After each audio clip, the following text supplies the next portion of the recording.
Hi mga kapatid, sumana naman niyo ako sa kwento ng pagiging nanay ko na naman. Tagal-tagal din natin hindi nagkarinigan.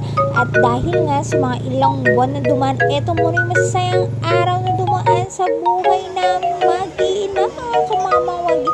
At eto nga, araw ng pasalamat to mga kamamang wagi. At kasama natin si Abby dahil nga pagsamba ng kabataan.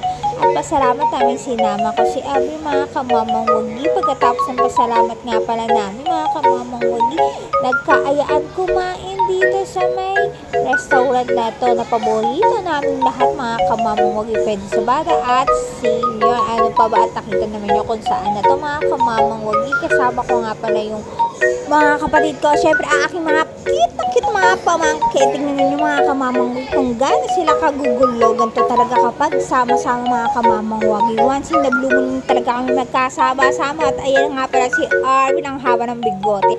At eto na mga kamamang wagi, kainan tayo na mini-mini mani mo. Sino ang taya? Ang taya ay wala. Dahil nga nilibre na lang kami dahil nga may gagawin pa siya sa aming kabila. At eto pala nga pala mga kamamang wagi, bukod meron ako cute na mga little one, syempre may mga cute din ako mga pamangkin at mga bibo mga kamamang wagi. Dumayo nga pala sila. Nagtataka kayo, nasa si Kuya Kurt at Nico. Kaya hindi sila sinama dyan dahil na for baby lang. Hindi mga kamamang wagi. May time lang yung mga kapatid kong dumalaw sa aming kapatid na si Boss P. O, ayan mga kamamang wagi. Ang cute-cute ng mga anak niya. O, may mga larong bukas makalawa pa nagsama-sama. Plus pa yung tatlong little ones. Naku po, baka magulo na naman ang bahay nila. O, ang sarap lang sa pakiramdam kapag makikita yung mga pamangkin mo, mga naglalaro. Syempre, mas masarap sa pakiramdam kapag kompleto sila mga kamamang wagi. Ang sarap talagang mag-anak. Ganyan lang mga kamamang wagi. O, diba? Ang cute-cute nila. Basta bigyan mo lang ng laruan. Ay, nako. Ay, Bele. Hi, Bea. Hi, Sensen. Ang cute, May tatlo na akong pamangkin, mga kamamang wagi. Pagmasdan mo lang, bigyan mo lang talaga ng laruan. Tatahimik ang mga bata. Ang mga bata naman talaga gusto lang ng laruan.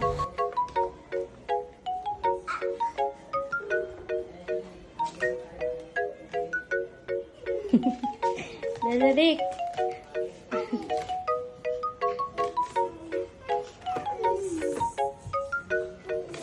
At eto na nga mga kamamang wagi, dito nga magsisimula yung araw na to na ayaw ko na nga balikan ang malaking unos na dumating sa amin. Hindi lang naman sa amin, sa lahat ng daanan ng bagyong ito mga kamamang wagi. Ayan, una malakas ang ulan, malamig.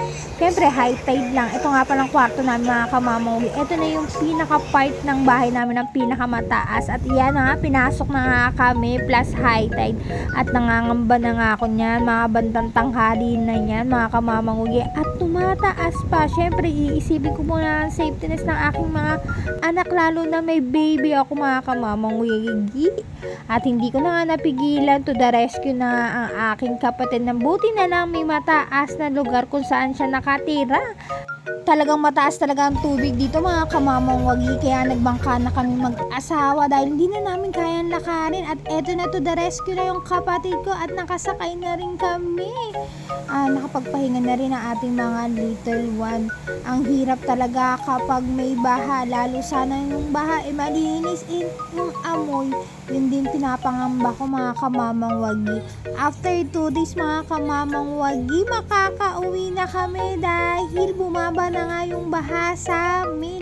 O yan, pauwi na kami niyan. At lumipas na naman ang ilang araw mga kamamang wagi, bumalik naman kami sa health center para sa injection sa vaccine nga pala ni Abir na yan.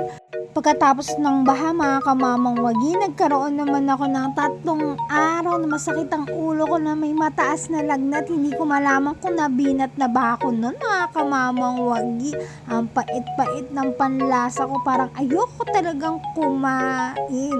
Yung tindi ng sakit parang nagtitrigger talaga sa buong ulo ko mga kamamang wagi. Napakainit ko yung ginaw ko. Grabe, yung madapuan ka lang ng hangin, parang ayoko ng ganun mga kamamang. Talagang nangangatog ako. At maiba naman ako mga kamamang wagi, naghahanap nga pa ako ng pwedeng laruan ni Abir. At na nga, dumating na nga mga kamamang wagi. Mukha naman nag-enjoy ang ating little one. Ayan, laro-laro pa, diba? Nakakasarap lang sa pakiramdam. Ewan ko ilang araw niyang lalaroin niya. At eto nga pala, magpo-photoshoot kami dahil nga 4 months nga yan ni Abi.